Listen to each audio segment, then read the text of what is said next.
Il est écrit, au commencement était la parole. La parole était avec Dieu et la parole était Dieu. Merci pour ce temps. Merci pour ta faveur, ta grâce. Que l'honneur et la gloire reviennent à toi, le véritable Dieu. Au nom de Jésus-Christ, nous disons Amen. Que Dieu vous bénisse. Alors, bonjour tout le monde. Alors, prenons nos Bibles. Nous allons lire un texte.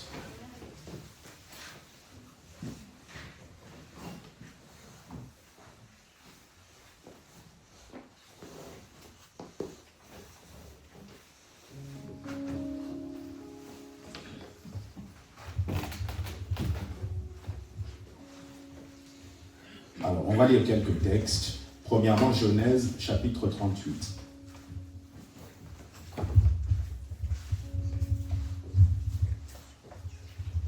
Genèse, chapitre 38. On va lire du verset 1 jusqu'au verset 30. Et ensuite, on prendra Matthieu, chapitre 1er, du verset 1 au verset 3.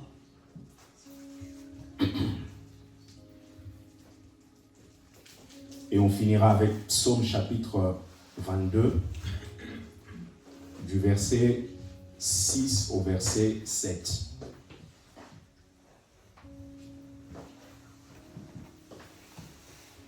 Alors, prenons Genèse chapitre 38,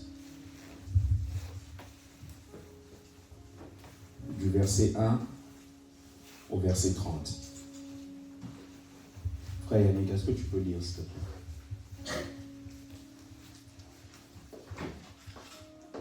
Nous sommes dans Genèse, chapitre 38. Oui.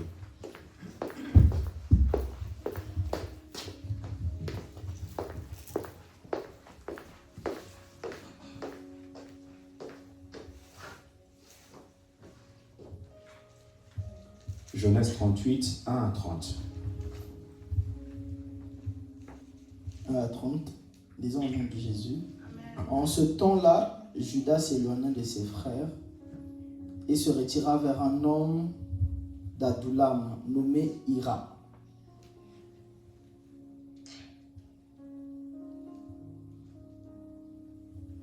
Ah, mon écran, c'est... Ah, c'est l'écran. Tiens, ma...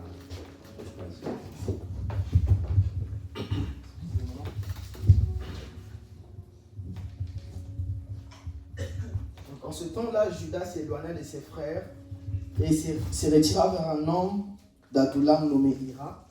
Là, Judas vit la fille d'un Cananéen nommé Shuia. Il la prit pour femme et alla vers elle. Elle devint enceinte et enfanta un fils qu'elle appela Er. Elle devint encore enceinte et enfanta un fils qu'elle appela Onan. Elle enfanta de nouveau un fils qu'elle appela Shelah. Judas était un Zib. Quand elle l'enfanta, Judas prit pour Er, son premier-né, une femme nommée Tamar. Er, premier-né de Judas, était méchant aux yeux de l'Éternel, et l'Éternel le fit mourir. Alors Judas dit à Onan, va vers la femme de ton frère, prends-la comme beau-frère, et suscite une postérité à ton frère. Onan, sachant que cette postérité ne serait pas à lui, se souillait à terre lorsqu'il allait vers la femme de son frère, afin de ne pas donner de postérité à son frère, ce qui faisait déplu à l'Éternel, qui le fit aussi mourir. Alors Judas dit à Tamar, sa belle-fille, demeure veuve dans la maison de ton père, jusqu'à ce que Shelah, mon fils, soit grand. Et il parlait ainsi dans la crainte que Shelah ne mourût comme ses frères. Tamar s'en alla et elle habita dans la maison de son père. Les jours s'écoulèrent et la fille de Shua, femme de Judas, mourut. Lorsque Judas fut consolé, il monta à Timna vers ceux qui tondaient ses brebis. Lui et son ami Hira, l'Adulamite. On en informa Tamar et on lui dit, voici ton beau-père qui monte à Tima pour tondre ses brebis. Alors elle ôta ses habits de veuve, elle se couvrit d'un voile et s'enveloppa. Et elle s'assit à l'entrée d'Énaïm, sur le chemin de Timna, car elle voyait que Sheila était devenu grand et qu'elle ne lui était point donnée pour femme. Judas la vit et la prit pour une prostituée parce qu'elle avait couvert son visage. Et l'aborda sur le chemin et dit, laisse-moi aller vers toi, car il ne connut pas que c'était sa belle-fille. Et elle dit, que me donneras-tu pour venir vers toi? Il répondit, je t'enverrai un chevreau de mon troupeau. Elle dit, me donneras-tu un gage jusqu'à ce que tu l'envoies? Il répondit, quel gage te donnerai-je? Elle dit, ton cachet, ton cordon et le bâton que tu as à la main. Il les lui donna. Puis il alla vers elle et elle devint enceinte de lui. Elle se leva et s'en alla et ôta son voile et remit ses habits de veuve. Judas envoya le chevreau par son ami d'Adulamite pour retirer le gage des mains de la femme. Mais il ne la trouva point. Il interrogea les gens du lieu en disant, où est cette prostituée qui se tenait à Énaïm, sur le chemin? Ils répondirent, il n'y a point eu ici de prostituée. Il retourna auprès de Judas et dit, je ne l'ai pas trouvée. Et même les gens du lieu ont dit, il n'y a point eu ici de prostituée. Judas dit, qu'elle garde ce qu'elle a. Ne nous exposons pas au mépris. Voici, j'ai envoyé ce chevreau et tu ne l'as pas trouvé. Environ 3 mois après, on vint dire à Judas, Tamar, ta belle-fille, s'est prostituée et même la voilà enceinte à la suite de sa prostitution. Et Judas dit, faites-la sortir et qu'elle soit brûlée. Comme on l'emmenait dehors, elle fit dire à son beau-père, c'est de l'homme à qui ces choses appartiennent que je suis enceinte. Reconnais, je te prie, à qui sont ce cachet, ses cordons et ses bâtons. Judas les reconnut et dit, elle est moins coupable que moi puisque je ne l'ai pas donnée à Sheila, mon fils, et il ne la connut plus. Quand elle fut au moment d'accouchement, voici, il y avait 2 jumeaux dans son ventre. Et pendant l'accouchement, il en a eu un qui présenta la main et la sage-femme la prit et y attacha un fil cramoisi en disant, celui-ci sort le premier. Mais il retira la main et son frère sortit. Alors la sage-femme dit, quelle brèche tu as faite? Et elle lui donna le nom de Péret. Ensuite sortit son frère qui avait la main, le fil cramoisi, et en donna le nom de Zérach. Amen. Amen. C'était long mais important. Matthieu, on prend Matthieu chapitre 1er, 1 à 3.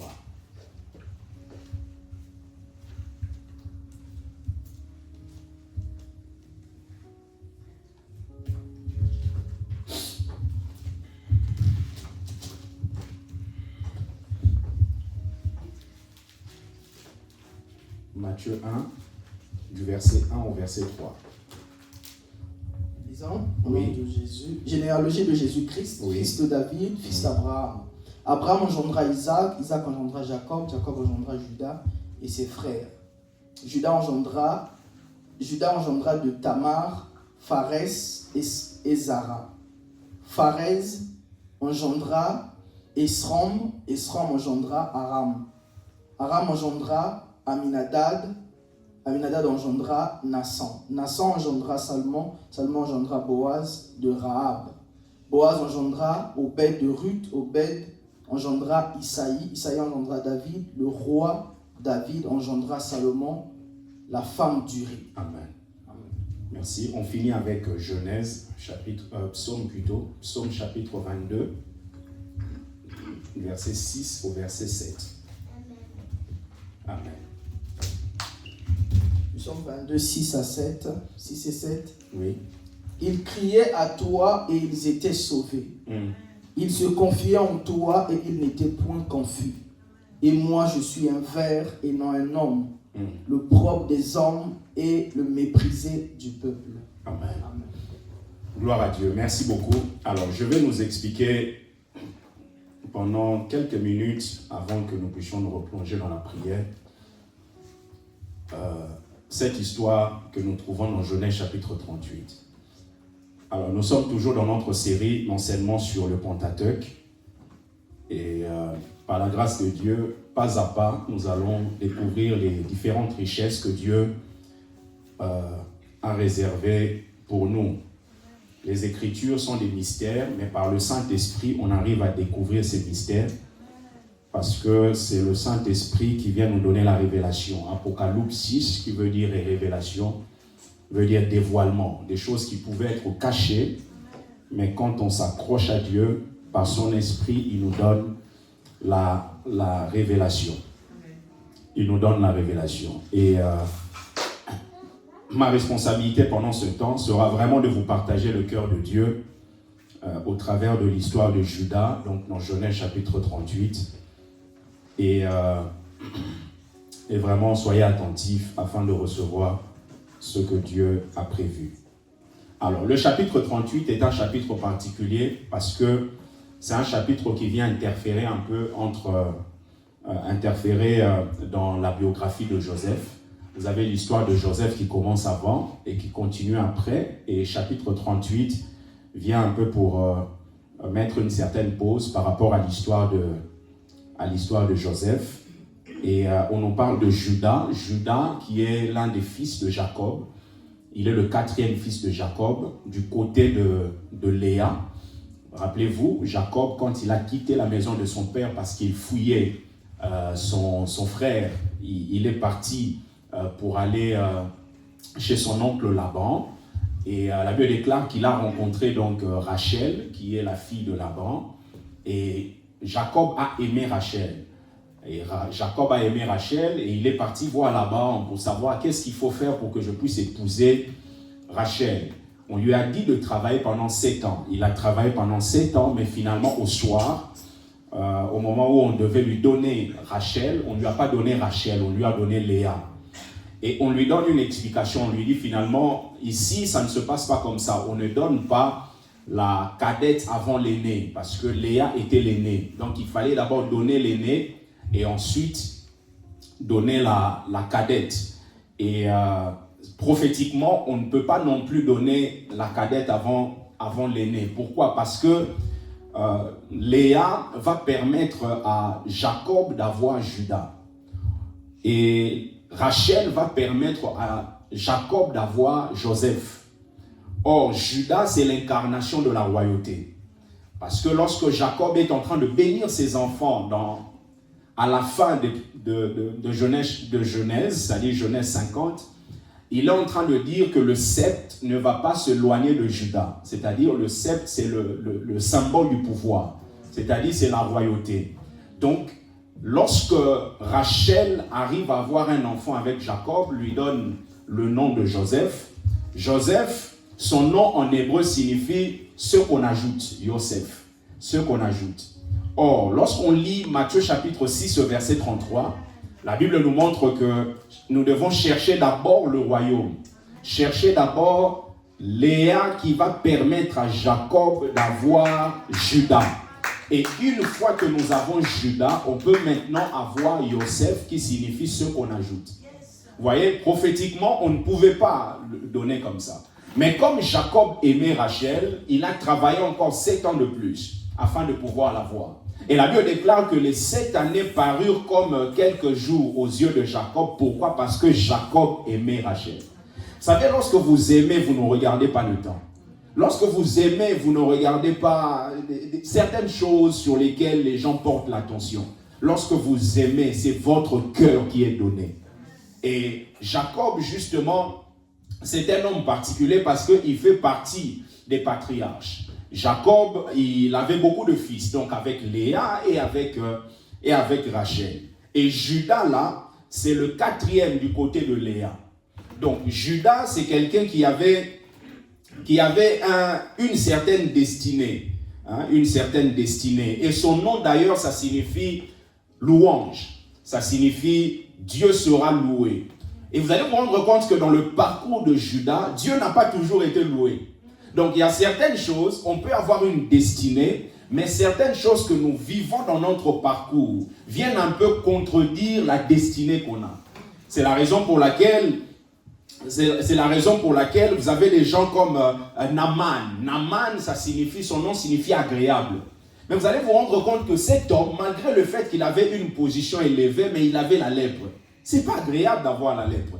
Donc il y a certaines choses qu'on peut vivre qui viennent un peu contredire la destinée que Dieu a tracée pour nous. Il y a certaines choses que Dieu a mis au devant de toi, mais le présent te fait penser que ça ne se réalisera pas. Tu te dis finalement, est-ce que ça va s'accomplir ou pas? Parce que Judas, vous-même en lisant juste l'histoire là, sans commentaire de ma part, vous vous rendez compte que c'est odieux quoi, tout ce qui vient de se passer. Mais vous allez vous rendre compte que la vie de cet homme est une vie qui bénéficie quand même de la promesse de Dieu. Et ce que Dieu a dit a fini par se réaliser. Judas était un homme particulier, qui avait une destinée particulière, avec un parcours atypique. Et Judas, vous allez vous rendre compte que dans son parcours, il est l'un de ceux qui ont voulu qu'on puisse vendre Joseph, leur frère. Parmi ceux qui ont voulu que Joseph soit vendu, il y avait Judas. Et même avant, lorsque leur sœur Dina a été violée par les gens de Sichem, vous allez vous rendre compte que Judas était l'un de ceux qui ont monté un plan dans le but de pouvoir détruire les gens de Sichem. Alors qu'est-ce qu'ils ont fait? Ils ont demandé à ce que tous les gens soient circoncis. Et pendant qu'ils étaient circoncis, Judas prend les armes avec son frère Siméon et ils vont détruire. Et pendant qu'ils font ça, Jacob, il était vraiment malheureux. Il dit, mais qu'est-ce que les gens vont faire de moi? C'est-à-dire que Judas, pendant qu'il est en train de pouvoir chercher à vendre Joseph, non seulement il fait du mal à son frère Joseph, mais il fait aussi du mal à son père, Jacob. Parce que lorsque son père a appris que Joseph finalement est mort, on a ramené même son habit, on a tué un animal, on a mis le sang. Jacob était au point de vouloir même la mort. C'est-à-dire que Judas, c'est quelqu'un qui avait un problème au niveau de son cœur. Le cœur de Judas transportait une certaine sémence de meurtre. C'est la raison pour laquelle, on verra même plus tard, Jacob n'a pas su traiter ce que les enfants ont fait avec les gens de Sichem. Parce que lorsqu'ils ont détruit les gens de Sichem, Jacob, au lieu de traiter le problème qu'il y a dans le cœur de ses enfants, lui, il se préoccupe de sa vie. Il dit, mais qu'est-ce que je vais devenir? Les enfants sont en train de commettre un meurtre, mais toi, tu vois que ta propre vie. C'est la raison pour laquelle ce meurtre qui n'a pas été traité, parce que si tu n'arrives pas à traiter quelque chose ici, bien aimé, demain, cela va engendrer d'autres choses. C'est la raison pour laquelle il n'a pas su traiter et cela s'est manifesté maintenant auprès de leurs frères. Ils ont voulu tuer leurs frères. Rappelez-vous de David. David n'a pas su traiter le problème qu'il y avait dans le cœur d'Absalom. C'est-à-dire que Amnon est parti avec sa sœur Tamar. Il a couché avec Tamar. Et finalement, Absalom l'a appris. Et Absalom, la Bible déclare, est resté avec pendant 2 ans dans son cœur. C'est-à-dire que Absalom, il était en train de regarder pour voir est-ce que papa va juger cette histoire. Est-ce que papa va traiter cette histoire? Mais 1 année, 2 ans, papa ne fait rien. Et Absalom se dit, ok, moi-même je vais traiter de mon propre gré. Je vais traiter ça à ma manière. Bien aimé, il y a certaines choses en tant que parent, si vous ne traitez pas ça maintenant, demain ça deviendra un problème. Il y a certaines choses même dans notre vie de foi. Si tu ne traites pas ça maintenant, demain, quand tu seras au sommet, ce sera un problème. Combien de personnes aujourd'hui on apprend des scandales? Bien aimé, ce ne sont pas des choses nouvelles. Ce sont des choses qui ont toujours existé. Mais comme ces personnes étaient dans l'anonymat, on n'apprenait pas ces choses. C'est la raison pour laquelle plus ils montent avec Dieu, moins ils font attention à ces choses, mais ils n'oublient pas. Ils oublient que lorsque tu seras au sommet, ça va te rattraper. La Bible dit ton péché t'atteindra. Une destinée particulière. Mais dans son cœur, il y avait quand même certains problèmes. Et cet homme, la Bible parle de son histoire. On ne sait pas exactement quand est-ce que cette histoire s'est déroulée, à quelle période. Mais nous savons qu'il s'est passé à peu près 22 ans entre la vente de Joseph en Égypte et la première venue de ses frères en Égypte. Donc, il s'est passé 22 ans. Et les commentateurs disent donc que cette histoire s'est passée durant cette période de 22 ans. Et Judas, comme le cœur n'était pas entièrement attaché à Dieu, Judas a pris la décision d'aller vers les pays étrangers. Il est parti vers une femme étrangère, une cananéenne. Et c'est comme ça qu'on voit même dans la vie de Judas, il y a eu l'influence étrangère. Parce que ce n'est pas par hasard que Dieu a dit dans 2 Corinthiens chapitre 6, le verset 14, « Ne vous mettez pas avec les infidèles sous un joug étranger. Car quel rapport y a-t-il entre la justice et l'iniquité? Ou qu'y a-t-il de commun entre la lumière et les ténèbres ?» C'est-à-dire que Judas n'a pas su séparer. Judas s'est mélangé. Et souvent, il y a des gens comme ça, même dans le domaine du mariage, etc. Des fois, des garçons, même des filles, disent « Non, mais pasteur, il est bien. » Et souvent, les gens se marient avec des païens sous prétexte que certains couples chrétiens ne fonctionnent pas bien. Bien aimé. C'est-à-dire que notre vie ne doit pas dépendre des erreurs des gens. Ce n'est pas parce que les autres échouent que les principes de Dieu sont devenus caducs. Les principes de Dieu sont immuables. Judas est parti et s'est mélangé. Et on voit que la femme cananéenne a eu de l'influence sur lui, sur même la nomination des enfants, parce que c'est quelque chose qui était réservé au père. Mais on voit dans les textes que même la femme commence à nommer les enfants. Bien aimé, certains mélanges sont vraiment des dangers et nous devons éviter ça. Certains mélanges, quand vous regardez aujourd'hui dans le monde, on nous montre non, les catholiques, les protestants, les musulmans, ils se retrouvent, après ils disent non, c'est la paix, c'est la... Bien aimé, il n'y a pas de paix dedans. Vous ne pouvez pas prétendre avoir la paix aussi longtemps que ce que vous faites ne vous donne pas la paix avec celui qui est le maître des temps et des circonstances. Vous ne pouvez pas. Comment je peux chercher à avoir la paix avec mon frère au moment où je ne suis pas en paix avec Dieu? C'est la paix avec Dieu qui doit se déverser dans ma relation avec les autres. Ce n'est pas le contraire. La relation avec Dieu ne s'arrange pas parce que je suis bien avec les hommes. Non. C'est parce que je suis bien avec Dieu que je peux être bien avec les gens. Il y a des gens qui sont bien entre eux, mais ils sont dans des manipulations. Mais quand vous êtes bien avec Dieu, vous ne pouvez pas être dans la manipulation. Donc, c'est question de priorité, des mélanges. Regardez dans Genèse chapitre 1er, la Bible dit au commencement, Dieu créa les cieux et la terre. La terre était informe et vide. La terre était informe et vide. À chaque fois qu'il y a l'absence de formation, il y aura un vide. Tous ceux qui ne sont pas formés sont vides. C'est pour ça que vous allez voir, il y a des hommes qui sont vides. Il y a des filles qui sont vides. Pourquoi? Parce qu'il y a l'absence de formation. La terre était informe. Il manquait de formation. Et donc, c'est vide. La Bible dit, Dieu dit que la lumière soit, la lumière fut. Dieu vit que la lumière était bonne. Et qu'est-ce que Dieu fait? Dieu sépara la lumière d'avec les ténèbres. Dieu a vu que la lumière était bonne et il a séparé. Lorsque tu vois que ta destinée est bonne, cela doit te conduire à pouvoir te séparer de certaines choses.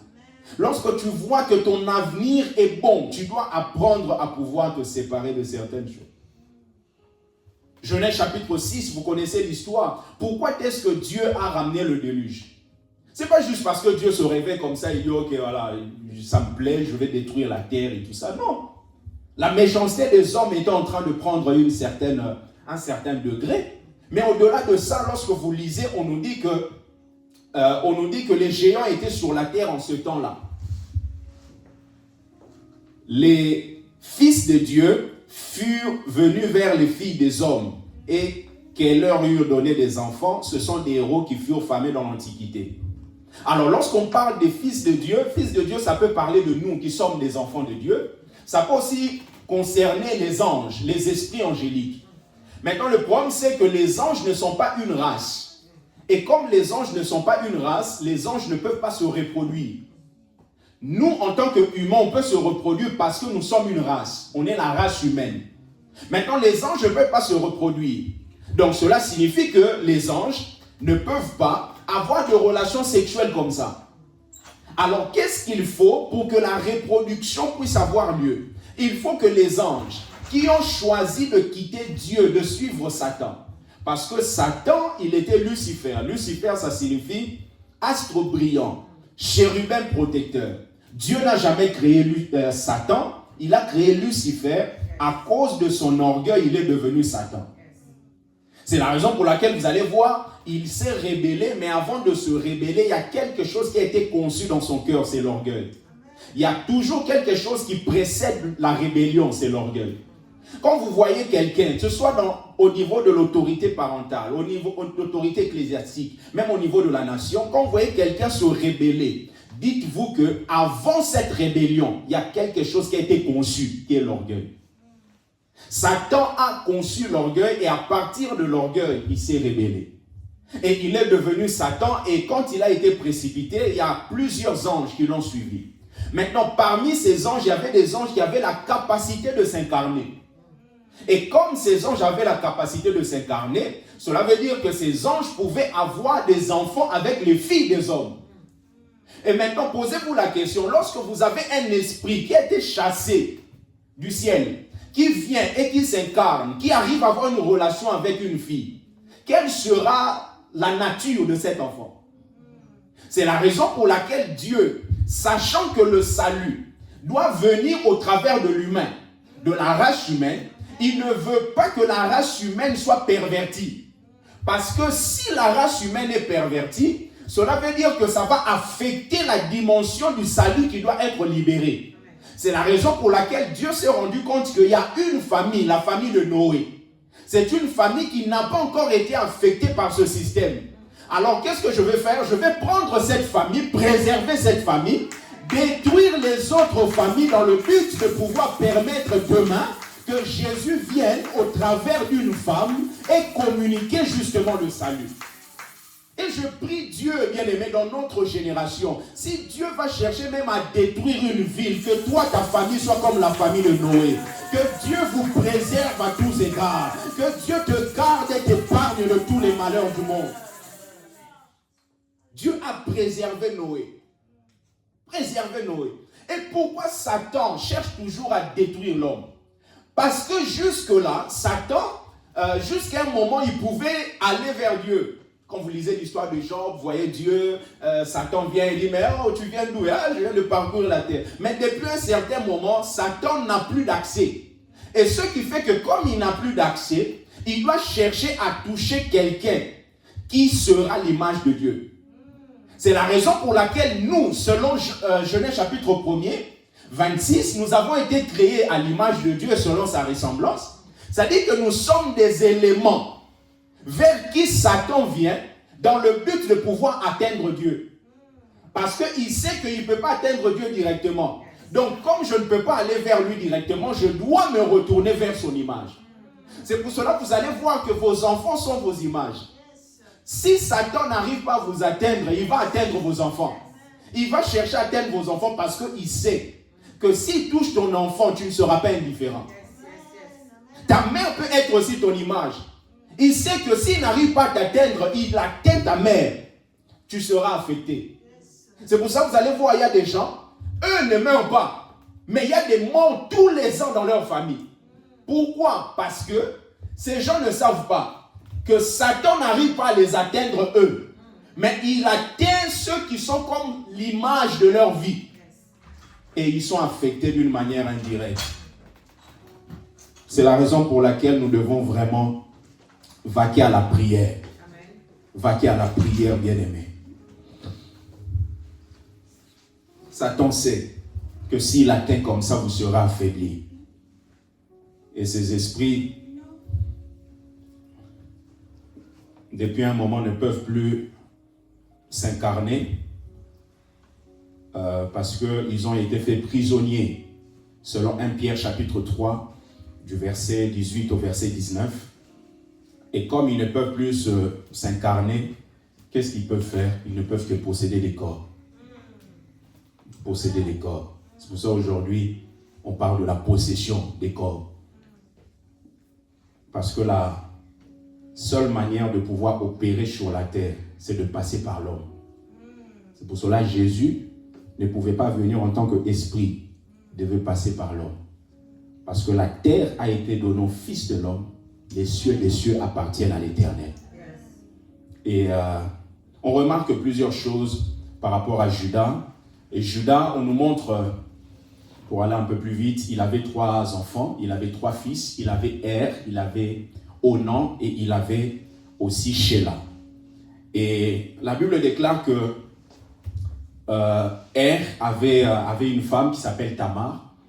Et finalement, Er a été méchant. La Bible déclare que Dieu l'a tué. Et dans le temps ancien, il y avait un principe, la loi de Lévira, qui disait que lorsque vous avez un frère, par exemple, lorsque vous avez quelqu'un qui meurt sans laisser d'enfant,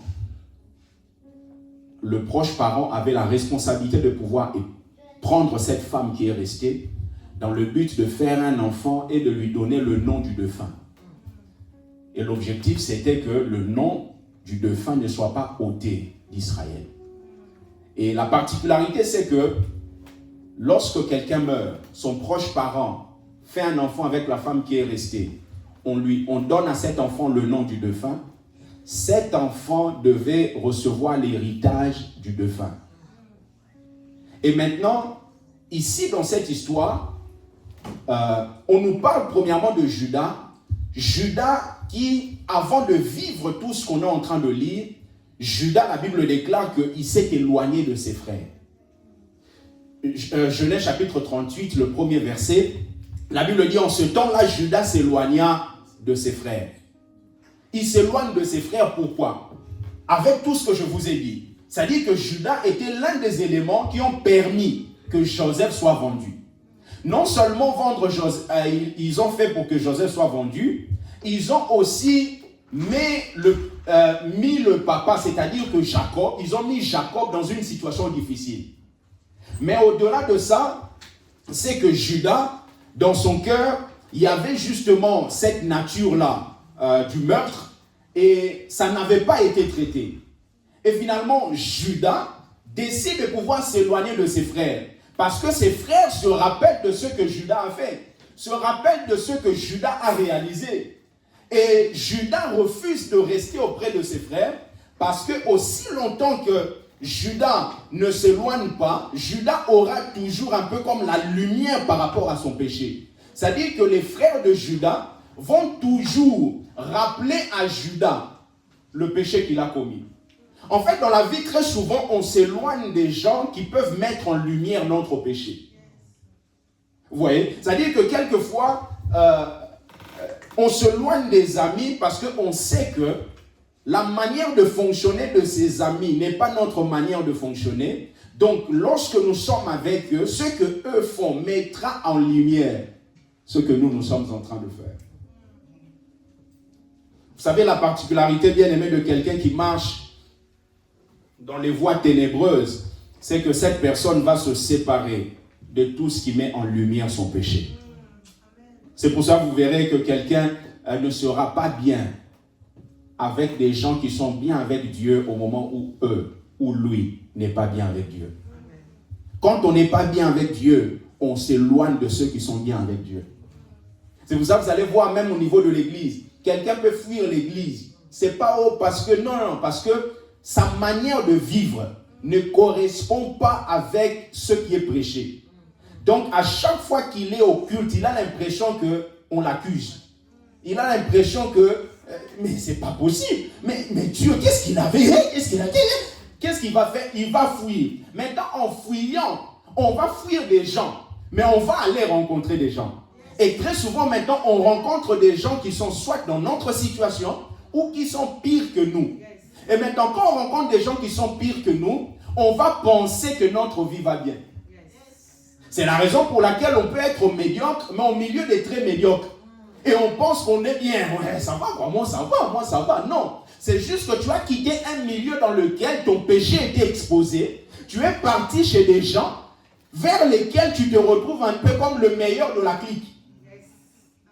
C'est difficile, c'est comme ça, vous voyez des gens qui plongent jour après jour dans le péché.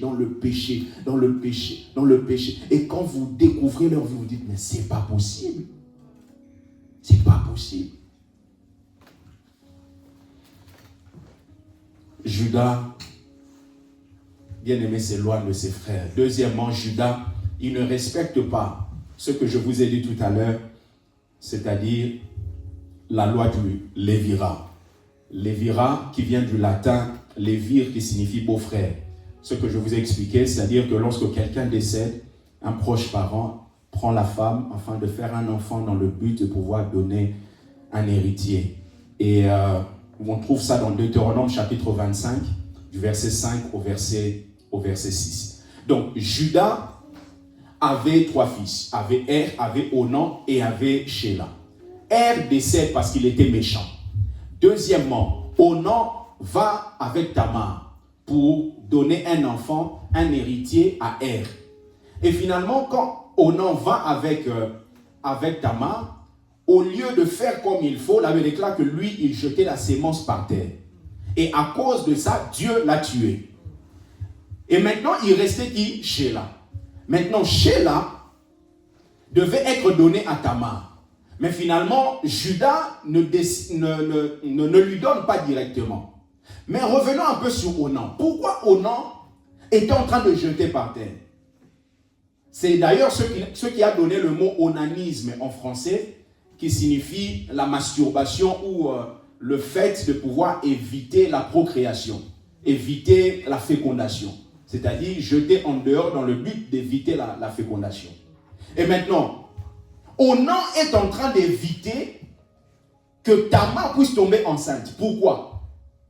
Parce que dans le temps ancien, comme je vous ai dit, l'enfant qui est censé naître est censé avoir la part de l'héritage de celui qui est censé être son père là, c'est-à-dire du défunt.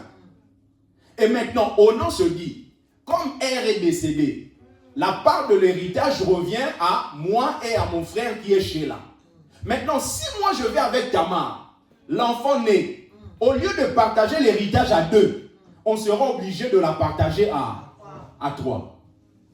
Donc, la cupidité dans le cœur d'Onan a conduit Onan à pouvoir poser cet acte.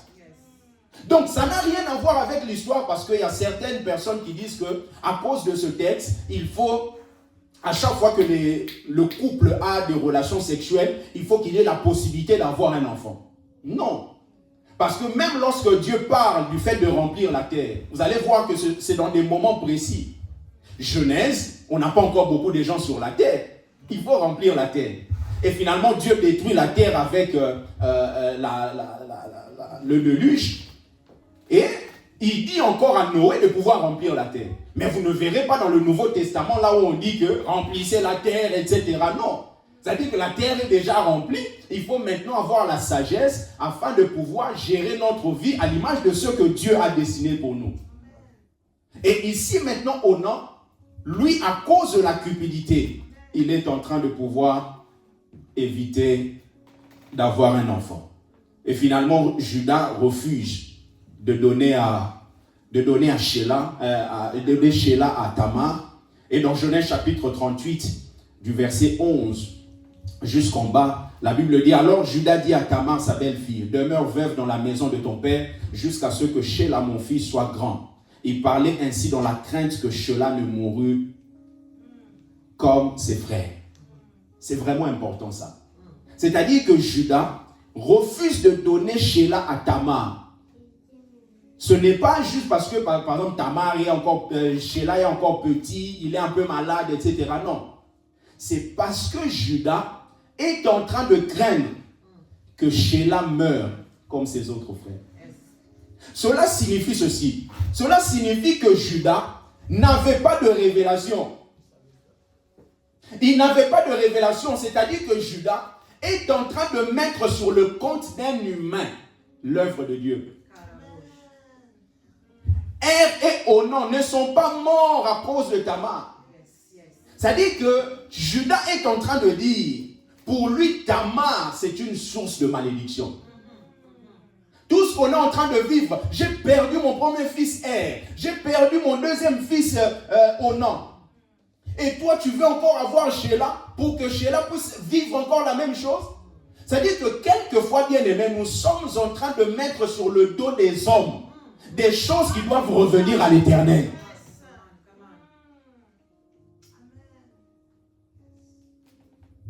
Il était insensible spirituellement. Il ne savait pas que c'était Dieu qui était derrière ce que ses enfants vivaient. Je me rappelle un jour, quand j'étais à l'école à Paris, dans le 6e, et qu'on finissait deux fois à 17h. Et je me rappelle un jour, on finit à 17h30, et un ami me dit, non, mais il y a le jardin Luxembourg, on va aller s'asseoir, il fait un peu beau, etc. Moi, je dis, non, moi, je dois aller en prière, parce qu'on était à Évry-Couronne. Quand vous descendez à Évry, vous avez un bus 401 qui vous emmène là-haut, là, vers le Lidl, etc., là, au-dessus.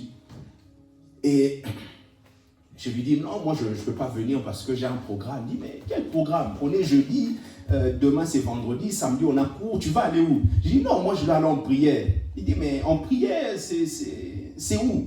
Il dit, non, c'est à Évry-Couronne. Bien aimé, c'était un choc pour lui. Donc pour lui, il peut pas imaginer que quelqu'un finisse l'école à 17h30, qu'il aille à l'église, parce que l'église là, on finit à 20h45, hein, et de 20h45 à Évry, il faut que je retourne jusqu'à Paris, 6e arrondissement, donc j'arrive vers 23h.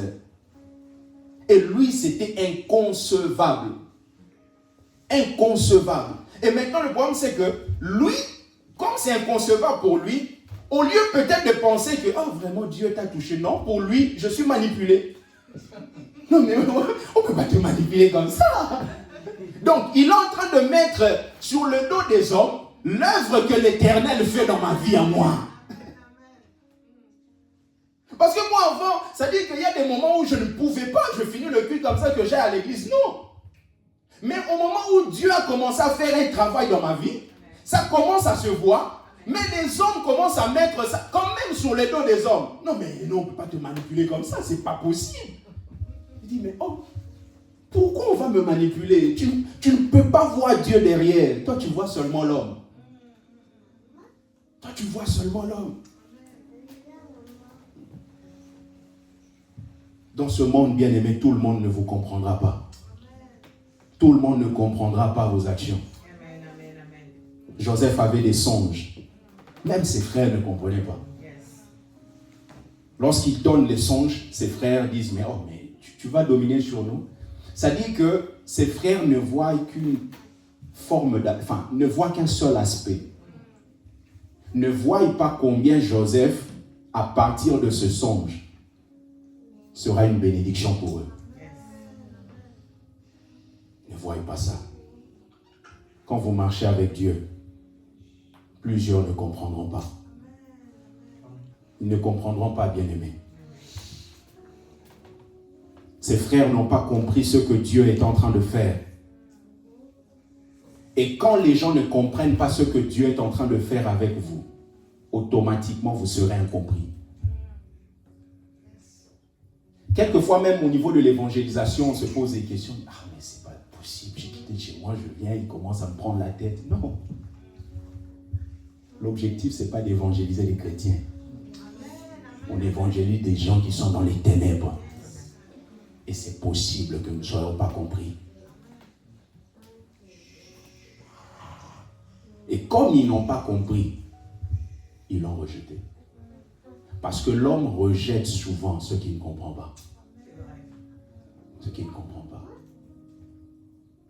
Mais qu'est-ce qui fait que quelqu'un, par exemple, pendant que je suis en train d'enseigner, vous ne connaissez pas tout ce que je dis, mais pendant que je parle, au-dedans de vous, vous avez une conviction que c'est vrai. Ça, c'est Dieu.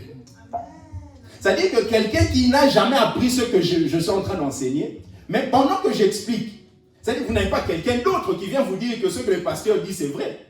Mais vous-même, pendant que je parle, vous avez l'impression que c'est vrai ce qu'il dit, ce monsieur. Ça, c'est le Saint-Esprit. C'est-à-dire que le Saint-Esprit qui est en vous, qui est en moi, qui me permet de vous communiquer, lui-même, il vient vous donner une approbation pour vous dire, yes, c'est ça ce qu'il faut, c'est ça qu'il faut.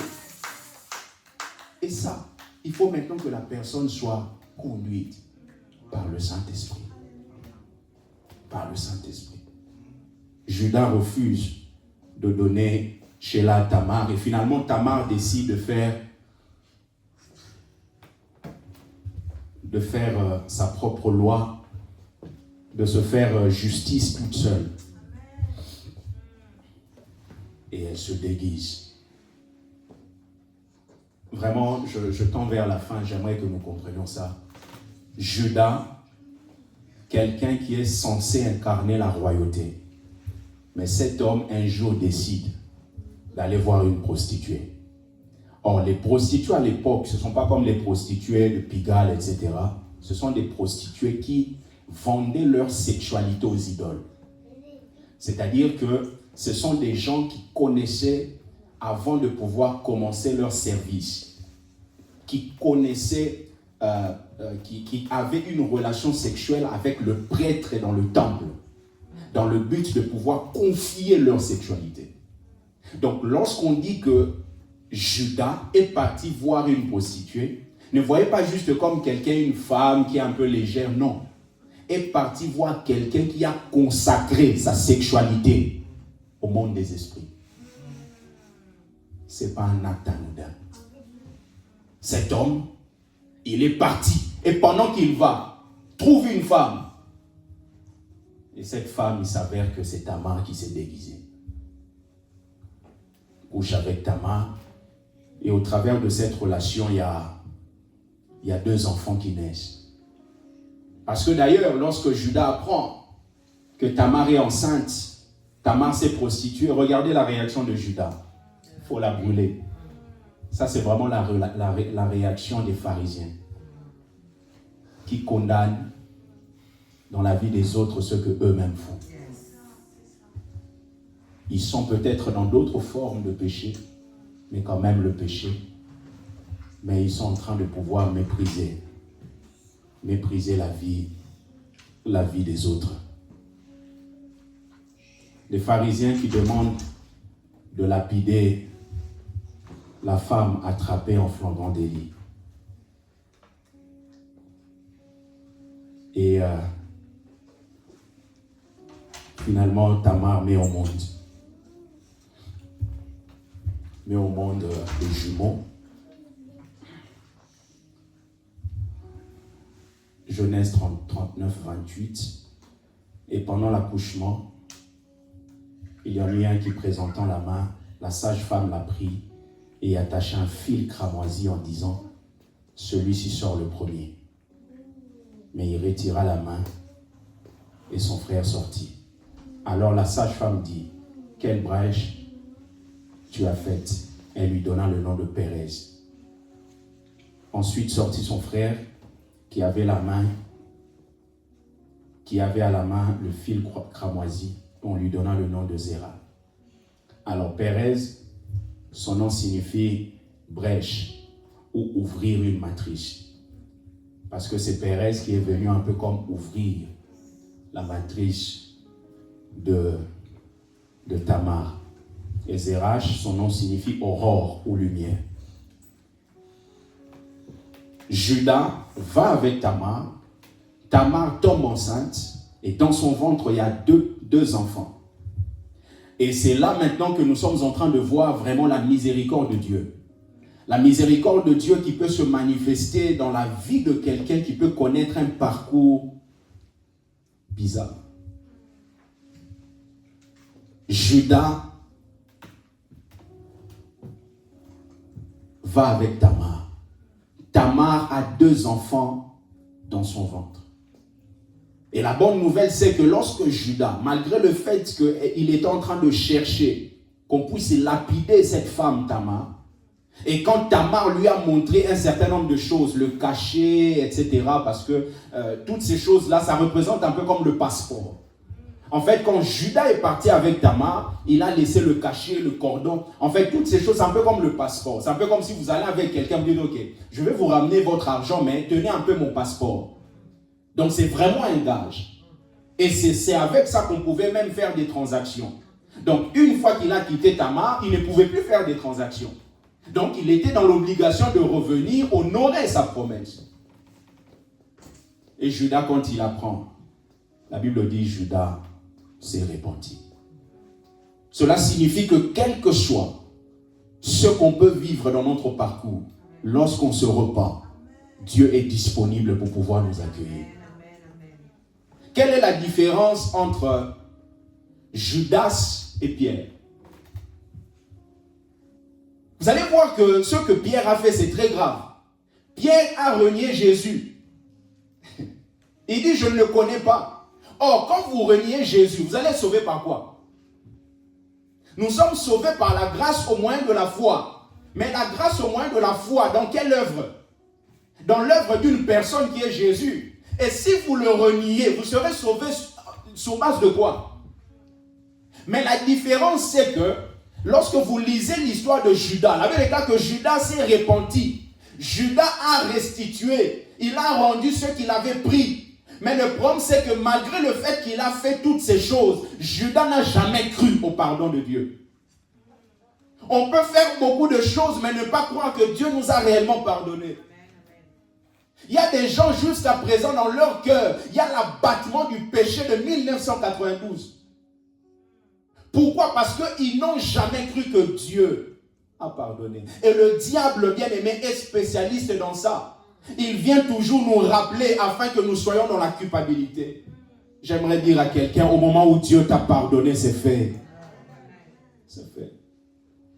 C'est fait. Mais Pierre, malgré le fait qu'il a renié, il a pleuré amèrement. Et Pierre a été restauré.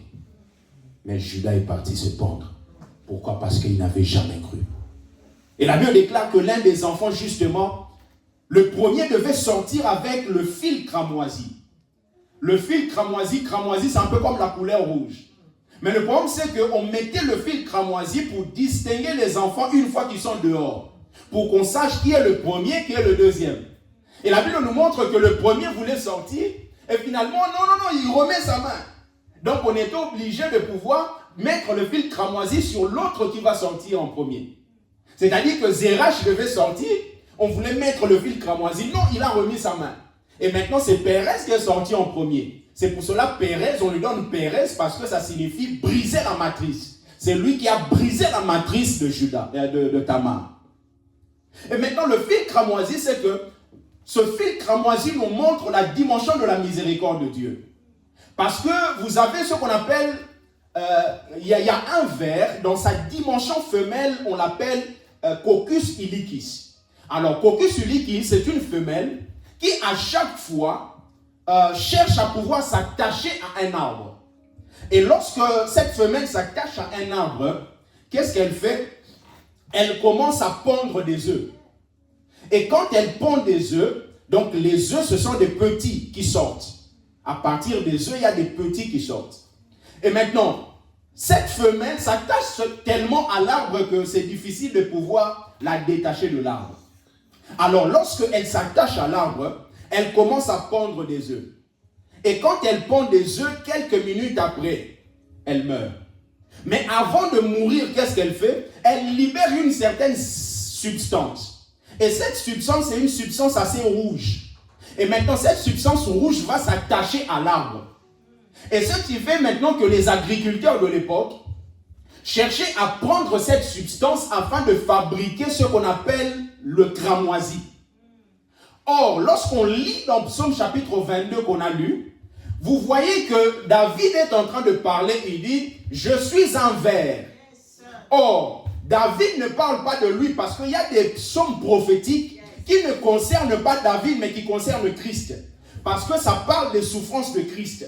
Donc il dit, je suis un ver. Or, le mot ver, tola, en hébreu, ça signifie cramoisi. En fait, c'est exactement ce que Jésus a fait. C'est-à-dire que Jésus est venu, il s'est attaché à un arbre. Et en s'attachant à un arbre, il est en train de pouvoir nous donner vie. L'arbre, c'est l'image de la croix. Il nous donne vie. Mais la vie ne peut pas être libérée aussi longtemps qu'il n'est pas mort. C'est la raison pour laquelle pendant qu'il meurt, il est en train de donner vie. Mais pendant qu'il donne vie, la femelle est en train de couvrir les petits. Mais pendant qu'il couvre le petit, il y a une substance qui est libérée. Et la substance, c'est la substance rouge qui est l'image du sang. C'est la raison pour laquelle en Christ, Jésus est venu s'attacher à l'arbre. Et il s'est dit, il faut que je donne vie, mais pour donner vie, il faut que moi, ma vie parte. C'est la raison pour laquelle Jésus, en mourant, il nous donne la vie. Mais il ne veut pas juste donner la vie. Parce que la femelle, dans ce temps, était en train de mourir, mais les petits restaient seuls.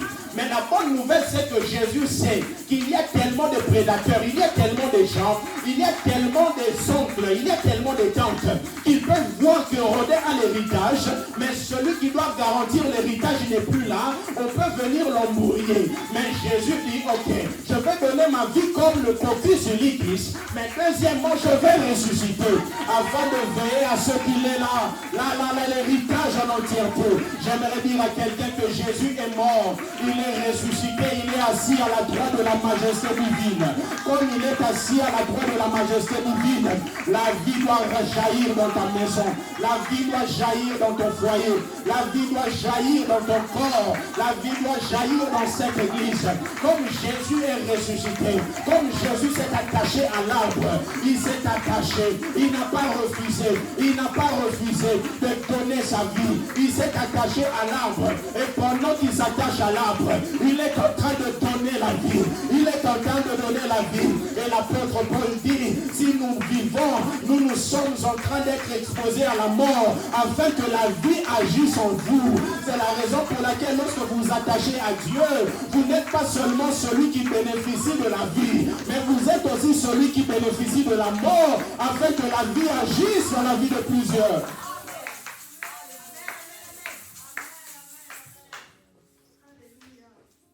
La femelle s'attache, libère la vie. Et quand cette vie est libérée, nous sommes dans la paix. J'aimerais qu'on adore le Seigneur.